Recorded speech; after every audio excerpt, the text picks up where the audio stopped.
नमस्कार, आप देख रहे हैं न्यूज नेशन। आपके साथ में हूं सबीना तामंग। देशमुख, इस वक्त देश कोरोना की भयानक लहर से गुजर रहा है और सबसे ज्यादा संकट जो सामने आ रहा है वो है ऑक्सीजन का। देश में ऑक्सीजन का संकट है। ऐसे में सवाल यह है कि कोविड मरीज आखिर क्या करे। क्या घर में रहकर एक्सरसाइज के जरिए ऑक्सीजन लेवल मेंटेन किया जा सकता है? क्या खान पान ऐसा हो सकता है कि ऑक्सीजन लेवल ठीक ठाक रहे, ठीक इसे किया जा सके? इस पर पूरी बातचीत अपने खास पैनल के जरिए करेंगे। हर सवाल का जवाब आज आपको मिलेगा, लेकिन सबसे पहले ये रिपोर्ट देखिए कि किस तरह देश आज ऑक्सीजन के संकट से दो चार हो रहा है।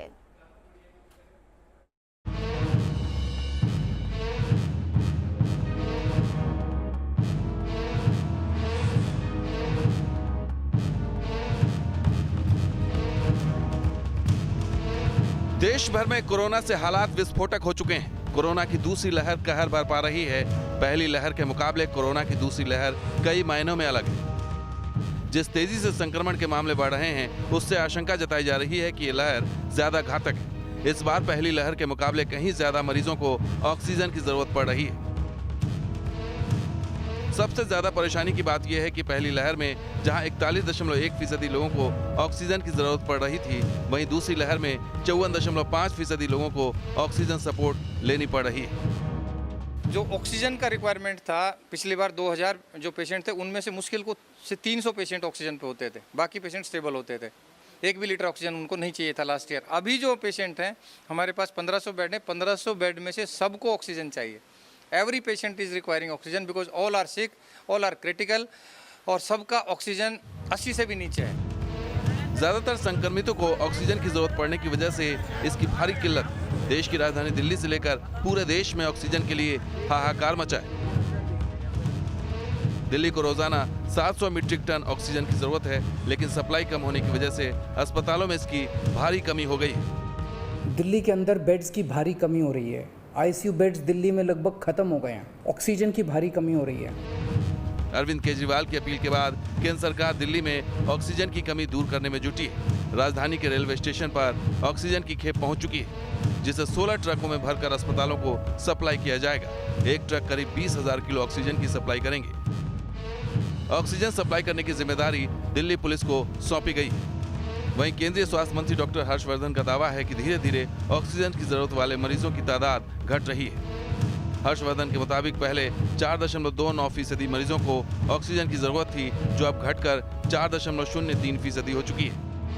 केंद्रीय स्वास्थ्य मंत्री के दावे के उलट दिल्ली बेदम नजर आ रही है। यहाँ ऑक्सीजन के लिए हाहाकार मचा है। अस्पतालों में ऑक्सीजन की भारी डिमांड है, लेकिन सप्लाई नहीं होने की वजह से वहाँ भर्ती मरीजों की जान पर बन आने का खतरा है।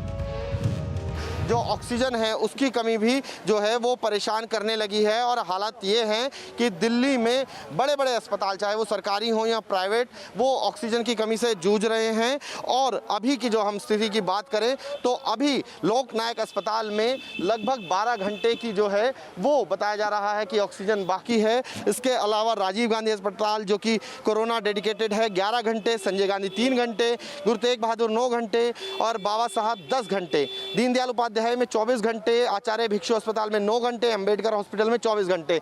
ये हाल सरकारी का है। अब आपको प्राइवेट की कहानी भी बता देते हैं। प्राइवेट अस्पताल में बत्रा हॉस्पिटल जो कि तुगलकाबाद में है, उसके 9 घंटे की ऑक्सीजन बची है।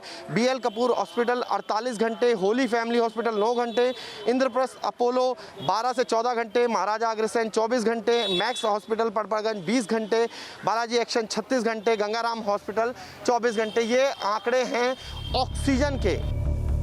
दिल्ली के स्वास्थ्य मंत्री सत्येंद्र जैन ने ट्वीट कर जीटीबी अस्पताल में ऑक्सीजन खत्म होने की जानकारी दी, जहां 500 से ज्यादा मरीज ऑक्सीजन सपोर्ट पर हैं। उसके बाद आनंद फानन में रात में ही ऑक्सीजन का इंतजाम कराया गया। ये तस्वीरें जीटीबी अस्पताल के बाहर उसी ऑक्सीजन वाहन की है जो यहां लाया गया।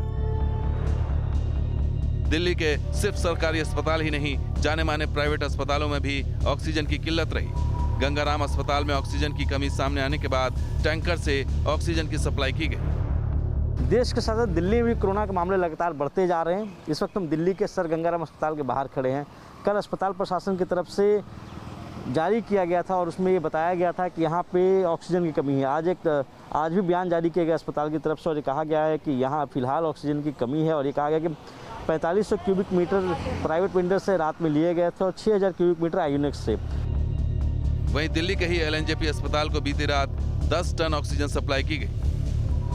तो संजय गांधी अस्पताल को बीती रात 100 सिलेंडर मिले हैं, जबकि ऑक्सीजन की कमी से जूझ रहे दिल्ली के कई अस्पतालों में सिर्फ कुछ घंटे का ही ऑक्सीजन बचा है। Team news nation.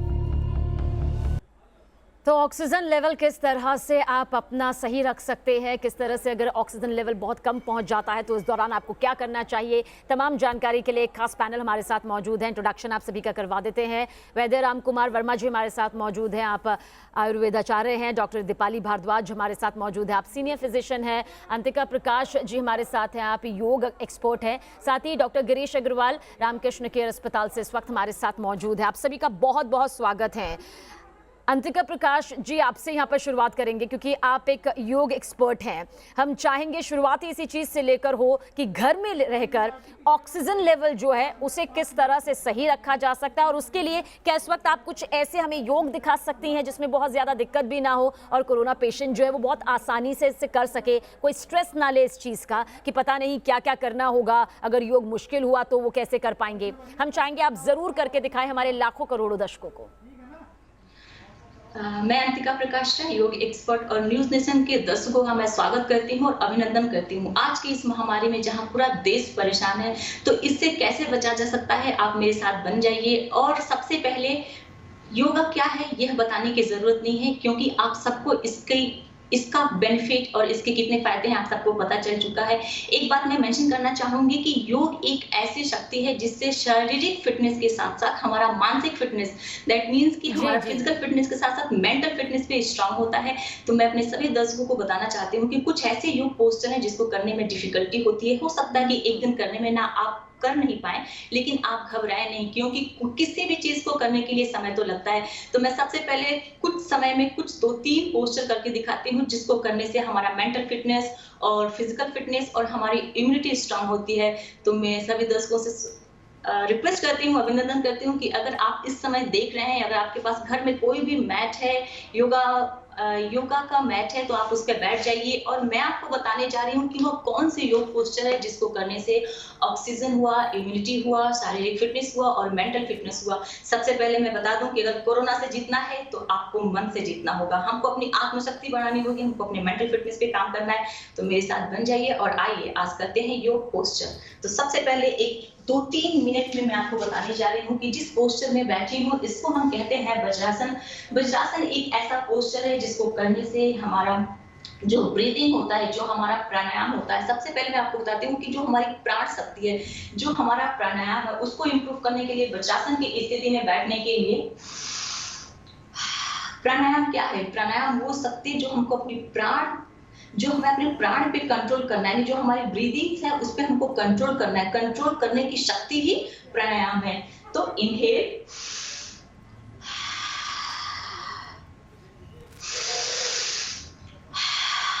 Inhale and Excel, और इस पोस्चर को आप कुछ देर तक होल्ड करें, कुछ सेकंड होल्ड करें।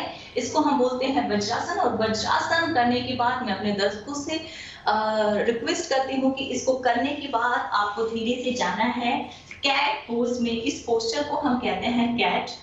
और इस स्थिति को होल्ड करने के बाद धीरे से स्ट्रेच करते हुए अपने शोल्डर्स को हमने किया शशांक आसन। घर में अधिकतर छोटे बच्चे करते हैं जिसको हम कहते हैं शशांक आसन, को हम इंग्लिश में कहते हैं चाइल्ड पोज। यह कुछ ऐसे पोस्चर है जिसको कोरोना की जंग से जीती जा सकती है। सो चाइल्ड पोज करने के बाद हम धीरे से गए कमर को बैंड करते हुए हमने किया भुजंग आसन। ये देखिए। और योग करते समय हमको अपने चेहरे पे स्माइल बना के रखनी है। आप अपने स्थिति को सही करिए, मन से जीतिए। यस, आप हमेशा ध्यान रखें कि जो हमारे पोस्चर है उसमें ब्रीदिंग को हमें फोकस करना, इनहेल एंड एक्सेल का जो प्रक्रिया है। इस तरीके से भुजंग आसन करने के बाद हम फिर से आते हैं वज्रासन में। इस स्थिति को होल्ड करिए। Very good. चेहरे पे स्माइल करते हुए जी। इस तरीके से आपने देखा कि मैं वज्रासन में बैठी, फिर मैंने चाइल्ड पोज किया, फिर मैंने भुजंग बिल्कुल आसन किया। अंकिता जी, हमने देखा कि आपने किस तरह से बहुत बेहतरीन तरीके से समझाया भी और साथ साथ में कम वक्त में इतना बेहतरीन योग पोस्चर यहाँ पर दिखाया ताकि लंग्स यहाँ पर मजबूत हो सके, ऑक्सीजन लेवल यहाँ पर ठीक से रह सके। डॉक्टर दीपाली भारद्वाज, योग एक्सपर्ट अंकिता प्रकाश जी ने तो हमें बहुत बेहतरीन तरीके से यहाँ पर बता दिया कि वो आखिर कौन से पोस्चर होने चाहिए जिससे आप अपना ऑक्सीजन लेवल ठीक रख सकते हैं। लेकिन हम आपसे जानेंगे कि खान पान कैसा होना चाहिए, क्या सही खान पान और बैलेंस डाइट के जरिए भी ऑक्सीजन लेवल को सही रखा जा सकता है? जी बिल्कुल, देखिए खान पान में कुछ भी लाल, पीला, जामुनी और हरा हमारे शरीर में एंटीऑक्सीडेंट्स देता है जो सर्कुलेशन को हेल्प करता है ऑक्सीजन की। मगर सबसे जरूरी है पानी। आप कुछ भी अच्छा खाते हैं तो उसके साथ पानी पीना जरूरी है ताकि हाइड्रेटेड रहें, हमारे लंग्स के अंदर अपने आप भी ऑक्सीजन बाकी चीजों से प्रोड्यूस होता रहेगा। आप सबसे अधिकतर चीज जो हमारे यहाँ पे कॉमनली हर इंसान अपने घर में कर सकता है, अपने नीचे गरीब वर्ग के लोगों को भी दे सकता है, वो है केला, अखरोट और नींबू और टमाटर। ये 4 चीजें हमारे शरीर में सस्ती चीजें हैं, अच्छी चीजें हैं और बहुत इजीली उपलब्ध होती हैं पूरे देश भर में। इनसे लंग भी स्ट्रांग होता है, ऑक्सीजन भी मिलता है, विटामिन सी भी मिलता है।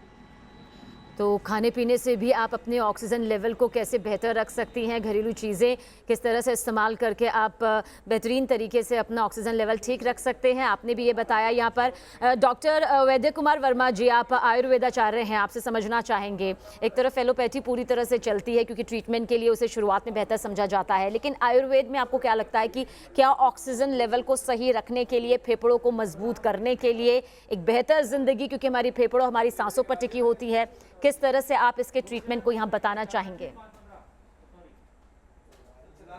तो बताना चाहूंगा, एक दवाई है जिसका नाम है लक्ष्मी विलास रस नारदीय, जो आयुर्वेद की सबसे मशहूर दवाई है और सर्वसुलभ है।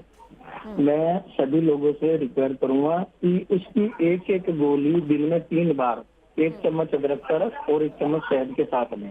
इससे ऑक्सीजन लेवल तो बढ़ेगा ही बढ़ेगा और आपके लंग्स भी बहुत तेजी से सांसों को अपने अंदर भरेंगे। लेकिन सर, क्या इसमें भी कुछ उम्र का दायरा होता है? क्योंकि आपने ये तो बता दिया कि कैसे खाना है, लेकिन बच्चे, गर्भवती महिलाएं, दिल के मरीज, शुगर पेशेंट, युवा, बुजुर्ग, उनके लिए कोई प्रिस्क्रिप्शन की खास जरूरत होगी? आपने बहुत ही अच्छा सवाल किया है। वैसे तो सबके लिए सेफ है, लेकिन फिर भी मैं कहूंगा कि 8 साल से कम के बच्चों को न दें। 8 साल से कम के बच्चों को देने के लिए सीतोपलादी चूर्ण, 2 साल से 8 साल तक के बच्चों के लिए सीतोपलादी चूर्ण, 1/4 चम्मच सीतोपलादी चूर्ण, 1/4 चम्मच अदरक का रस और 1/4 चम्मच शहद। अगर अवेलेबल हो तो 2 से 4 ड्रॉप्स तुलसी के रस की भी डालें। डॉक्टर गिरीश अग्रवाल, आपसे यहाँ पर जानना चाहेंगे कि अगर ऑक्सीजन लेवल घटता है तो किस तरह के सिम्टम यहाँ पर मरीज में आ सकते हैं, किस तरह के सिम्टम को समझते हुए उसे समझ जाना चाहिए कि उसका ऑक्सीजन लेवल तेजी से गिर रहा है?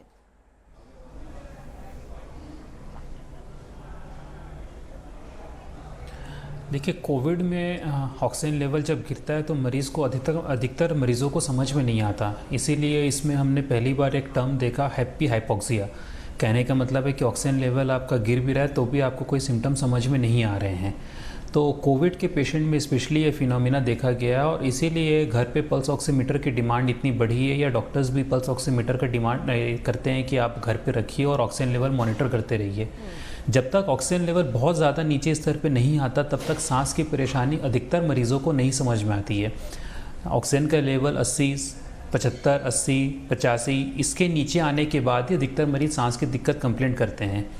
तो ये हैप्पी हाइपोक्सिया कोविड में एक नॉन फिनोमिना है और किसी भी प्रकार से अर्ली डिटेक्शन कि मेरा ऑक्सीजन लेवल कम हो रहा है, उसके लिए आपको कहीं ना कहीं एक ऑक्सीजन मेजरमेंट के लिए मशीन की ज़रूरत ज़रूर पड़ेगी।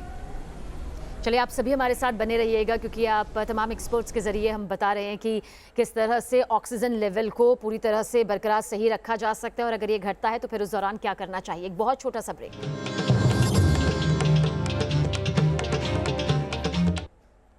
तो आपकी हर सांस को सुरक्षित करने वाला ये शो हमारे खास पैनल के साथ एक बार फिर से आगे बढ़ाते हैं। अंतिका प्रकाश जी, हम चाहेंगे क्योंकि वक्त कम है और हम चाहेंगे आप योगासन के कुछ ऐसे नाम हमें जल्द से बता दें ताकि हमारे दर्शक जो देख रहे हैं वो उन योगासन को देख पाएं और समझ पाएं कि उससे वो अपने ऑक्सीजन लेवल को कितना बेहतर रख सकते हैं, किस तरह से अपने फेफड़ों को मजबूत कर सकते हैं। वो कौन से योगासन हैं? शबीना मैम, मैं कुछ योग पोस्टर्स के नाम बताने जा रही हूँ जिसको दर्शक को करने से और हमें बेनिफिट्स होगा और हम कोरोना से फाइट कर सकते हैं। सबसे पहले अगर मैं बात करने जा रही हूँ तो वृक्षासन है, भुजंगासन है, उष्ट्रासन है, उसके बाद धनुरासन है। ये कुछ ऐसे पोस्चर हैं जिसको आसानी से कम समय में और किसी भी एज ग्रुप में किया जा सकता है। अगर हम बात करें कि वो 35 में है, अगर वो 25 में है, 15 में है, 18 में है, लेकिन ये कुछ ऐसे पोस्चर हैं कि किसी भी एज फैक्टर्स को प्रभावित करता है, मतलब उसके करने से फायदे हैं। वैद्य राम कुमार वर्मा जी, बहुत सारे ऐसे टिप्स हैं जो घरेलू उपाय के तौर पर ऑक्सीजन लेवल को बढ़ाने में, उन्हें मेंटेन रखने में काम आते हैं। आपको लगता है अजवाइन को सूंघने से या कपूर घर में जलाकर सूंघने से ऑक्सीजन लेवल जो है वो ठीक रहता है? कुछ ऐसे टिप्स आप चाहेंगे घरेलू तौर पर जो सेहतमंद साबित हो ऑक्सीजन लेवल को संतुलित रखने में, देना चाहेंगे आप सर? बहुत बहुत बहुत बढ़िया बात। आप एक काम कीजिए, मैं सभी दर्शकों से कहना चाहूंगा कि एक 10 ग्राम पिपरमेंट घर पर लाकर रखें। केवल 30 रुपए की दवाई है। 1 चम्मच का आगे वाला हिस्सा गैस पर गर्म कर लें और गर्म करने के बाद उसके ऊपर 2 से 4 दाने पिपरमेंट के डालें। उसमें से जो धुआं उठेगा उसको जोर से अंदर तक खींचें। मैं कहता हूं कि पहली बार में ही रोगी इतनी राहत महसूस करेगा कि कहेगा कि चमत्कार हो गया। मैं खुद घर में अपने सभी परिवारजनों को ये प्रयोग डेली कराता हूँ, खुद करता हूँ। सिर्फ 30 रुपए की दवाई है पिपरमेंट, जिसको पीपल मट भी बोलते हैं, पुदीने का सत भी बोलते हैं। उसके सिर्फ 2 से 4 दाने गरम चम्मच पर डालने से जो धुआं निकलेगा उसको अंदर खींचने से ऑक्सीजन लेवल बढ़ जाएगा। डॉक्टर दीपाली, आप कितना सहमत नजर आती हैं? क्योंकि घरेलू उपाय ऐसे उपाय हैं जिनसे हमें मानसिक तौर पर भी शांति मिलती है और शारीरिक तौर पर भी हमें लगता है कि वो असरदार हैं, लेकिन आप क्या कहेंगे एक हेल्थ एक्सपर्ट होने के नाते ऑक्सीजन लेवल के लिए योग और साथ ही घरेलू उपाय दोनों कितना जरूरी आप मानती हैं? सबीना जी, मैं खुद इनको फॉलो करती हूँ और आयुर्वेदिक और होम्योपैथिक और एलोपैथिक ऐसी चीजें जिन्हें जोड़ के ही पैंडेमिक से जीता जा सकता है। सारे पैंडेमिक हिस्ट्री के गवाह हैं और इस वक्त सबको होम रेमेडीज करनी चाहिए। किचन ही आपकी दवाई है। जितना घर के अंदर रहेंगे, जितना SMS फॉलो करेंगे, सबको पता है, तभी हम पैंडेमिक से बच सकते हैं। क्योंकि ये वायरस बहुत चालू है, वो बार बार म्यूटेट करता है। पिछला म्यूटेंट स्ट्रेन अक्टूबर में आया था पहली बार और अब फिर से भी म्यूटेट कर सकता है। अभी तो हम सेकेंड वेव की तरफ जा रहे हैं। तो सबको आज की जो शो के द्वारा जो इन सर ने, डॉक्टर साहब ने भी बताया, हम सबको अपने घर में पेपरमिंट मेरे को लगता है जरूर लानी चाहिए। बहुत बहुत शुक्रिया आप सभी खास मेहमानों का ये बताने के लिए कि किस तरह से एक एक सांस सुरक्षित की जा सकती है अगर इसी तरह से हम मिलकर ये उपाय यहाँ पर अपनाएं और इसे दिनचर्या का हिस्सा बनाएं। एक छोटा सा ब्रेक, जल्द हाजिर होते हैं।